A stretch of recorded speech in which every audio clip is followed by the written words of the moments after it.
ನಮಸ್ಕಾರ ಎಲ್ರಿಗೂ. ಈ ದಿನ ನುಗ್ಗೆ ಸೊಪ್ಪಿನ ತರಕಾರಿ ಹಾಗೂ ರೊಟ್ಟಿ ಮಾಡ್ತಾಯಿದ್ದೀವಿ. ನೋಡೋಣ ಬನ್ನಿ ಯಾವ ರೀತಿ ನುಗ್ಗೆ ಸೊಪ್ಪಿನ ಪಲ್ಯ ಮಾಡ್ತಾಯಿದ್ದೀನಿ ಅಂತ. ನಮ್ಮ ಕಾಂಪೌಂಡ್ ಪಕ್ಕದಲ್ಲಿ ನಾವು ನುಗ್ಗೆ ಗಿಡನ ಬೆಳೆಸಿದ್ದೀವಿ. ಅದರಲ್ಲಿರೋ ತಾಜಾ ನುಗ್ಗೆ ತಪ್ಪಲನ್ನೆಲ್ಲ ಹರ್ಕೋತಾ ಇದ್ದೀನಿ. ನುಗ್ಗೆ ಗಿಡ ಪಳ್ಳಾಗಿರೋದ್ರಿಂದ ಅದು ಸ್ವಲ್ಪ ಸ್ಲೋ ಆಗಿ ಹರ್ಕೋಬೇಕು. ನೋಡಿ ಈ ಥರ ಎಲ್ಲ ಬಿಡಿಸಿ ಚೆನ್ನಾಗಿ ತೊಳೆದು ಕಟ್ ಮಾಡಿ ರೆಡಿ ಮಾಡಿ ಇಟ್ಕೊಂಡಿದ್ದೀನಿ. ನೋಡಿ ಎಷ್ಟು ಚೆನ್ನಾಗಿ ಹಸಿರಾಗಿ ಕಾಣ್ತಾ ಇದೆ, ಫ್ರೆಶ್ ಇರೋದ್ರಿಂದ. ಇದನ್ನೆಲ್ಲ ರೆಡಿ ಮಾಡಿ ಇಟ್ಕೊಂಡು ಈ ಕಡೆ ಒಗ್ಗರಣೆಗೆ ರೆಡಿ ಮಾಡ್ಕೋತಾ ಇದ್ದೀನಿ. ಬೆಳ್ಳುಳ್ಳಿ, ಹಸಿಮೆಣಸಿನ್ಕಾಯಿ, ಸ್ವಲ್ಪ ಜೀರಿಗೆ, ಇದನ್ನೆಲ್ಲ ಹಾಕ್ಕೊಂಡು ಮಿಕ್ಸಿಯಲ್ಲಿ ಸ್ವಲ್ಪ ತರಿಯಾಗಿ ರುಬ್ಕೋಬೇಕು. ಬಹಳ ನುಣ್ಣಗೆ ರುಬ್ಕೋಬಾರ್ದು. ಅದ್ರ ಜೊತೆಗೆ ಹೆಸರು ಕಾಳನ್ನು ಕುದಿಸಿಟ್ಕೊಂಡಿದ್ದೀನಿ ಇದರಲ್ಲಿ ಹಾಕಲಿಕ್ಕೆ. ನೋಡಿ ಈ ಥರ ತರಿಯಾಗಿ ರುಬ್ಕೊಂಡು ಸ್ವಲ್ಪ ಹೆಸರುಬೇಳೆನ ಸ್ಮ್ಯಾಶ್ ಮಾಡ್ಕೋಬೇಕು.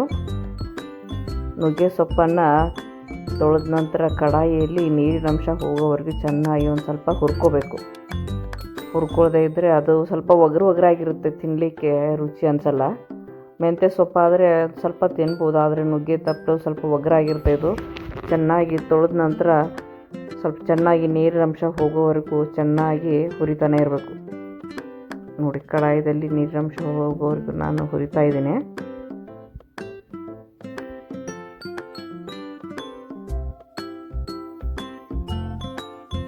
ನಮ್ಮ ಮನೆ ಪಕ್ಕದಲ್ಲಿ ನುಗ್ಗೆ ಸೊಪ್ಪು ಇರೋದರಿಂದ ನಾನು ಆವಾಗವಾಗ ಈ ಪಲ್ಯ ಮಾಡ್ತಾನೆ ಇರ್ತೀನಿ.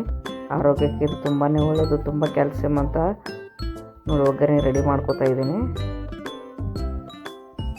ಪಾತ್ರೆಯಲ್ಲಿ ಎಣ್ಣೆ ಹಾಕಿ ಕಾಯ್ಲಿಕ್ಕಿಟ್ಟು ಅದರಲ್ಲಿ ನಾವು ತರಿಯಾಗಿ ರುಬ್ಬಿರೋದು 5 ಹಸಿಮೆಣಸಿನ್ಕಾಯಿ, ಬೆಳ್ಳುಳ್ಳಿ ಚಟ್ನಿ ಹಾಕ್ತಾಯಿದ್ದೀನಿ. ಸ್ವಲ್ಪ ಅರಿಶಿನ ಹಾಕಬೇಕು. ಯಾವುದೇ ಅಡುಗೆ ಮಾಡಿದರೂ ಅರಿಶಿನ ಆರೋಗ್ಯಕ್ಕೆ ಭಾಳನೇ ಒಳ್ಳೆಯದು. ಅದು ನ್ಯಾಚುರಲ್ ಆ್ಯಂಟಿಬಯೋಟಿಕ್. ತಪ್ಪದೆ ಅರಿಶಿನ ಹಾಕಬೇಕು ಅದರಲ್ಲಿ. ಹಾಗೆ ಸ್ಮ್ಯಾಶ್ ಮಾಡಿರೋದು ಹೆಸರುಬೇಳೆನ ಇದು ಸ್ವಲ್ಪ ಬೆಂದ ನಂತರ ಅದು ಹೆಸರುಬೇಳೆ ಹಾಕಬೇಕು. ಸ್ವಲ್ಪ ಸ್ಮ್ಯಾಶ್ ಮಾಡಿ ಇಟ್ಕೋಬೇಕು. ಮಾಡಿಟ್ಕೊಂಡ ನಂತರ ಅದು ಸ್ಮ್ಯಾಶ್ ಮಾಡಿರೋದನ್ನು ಇದರಲ್ಲಿ ಸುರ್ಕೋಬೇಕು. ನೋಡಿ ನಾನು ಇದರಲ್ಲಿ ಹಾಕ್ತಾಯಿದ್ದೀನಿ.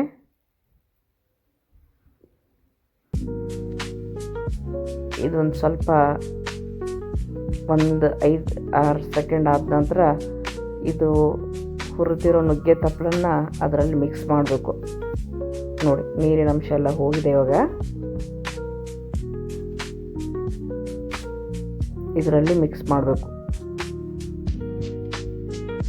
ಮಿಕ್ಸ್ ಮಾಡಿ ಚೆನ್ನಾಗಿ ಕೈ ಆಡಿಸ್ಬೇಕು. ಒಂದು 5-6 ನಿಮಿಷ.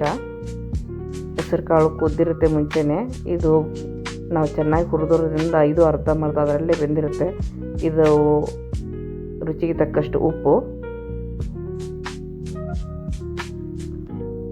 ಇದನ್ನೆಲ್ಲ ಹಾಕಿ ಒಂದು 5-6 ನಿಮಿಷ ಸಣ್ಣ ಉರಿಯಲ್ಲಿ ಇಟ್ಟು ಬೇಯಿಸಬೇಕು.